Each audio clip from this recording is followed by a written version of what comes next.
Hey guys, just want to show you a alternative transmission removal for a Chevy Impala, Buick Regal, LeSabre, 3800 cars. I guess you're supposed to pull these out the bottom. I'm doing a transmission swap on this. Transmission is bad, and my facilities are literally the side of my house driveway. Be pretty tough for me to drop the cradle and pull it out that way. So what I do is pull off the master cylinder, leave the lines hooked up, and pull the engine and trans out as a unit, split it outside of the car. You can see my lift points there, down there.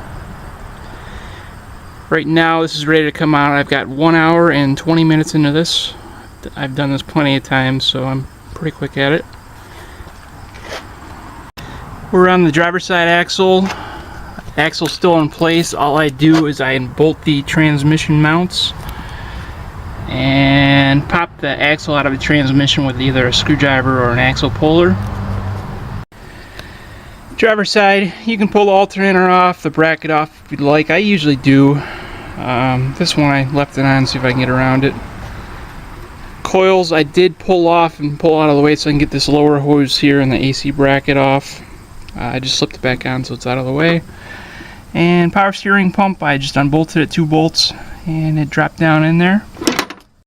Driver's side, passenger side. This car does have a alternative oil cooler as a police vehicle, so I just undid this from there.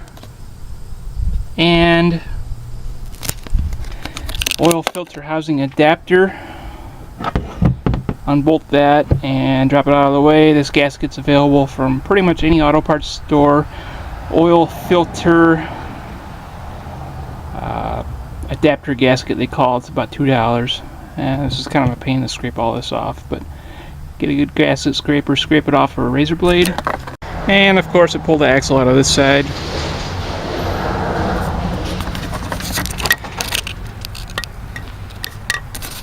And the wiring harness.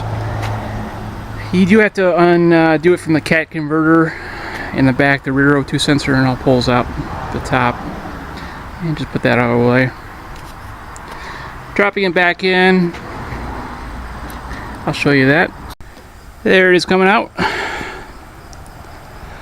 There's actually plenty of room on the driver's side. You just kind of push everything to the... plenty of room on the passenger side. You just kind of push everything to the side. This is kind of hard to demonstrate. What I did is tilted the trans, dropped it down in there, put the axle back in, and then dropped it back in the mounting holes there. As you can see up top, I got my power steering pump bolted back on, and I'm going to drop the engine back down on the mount here and hook everything up. I'll be good to go.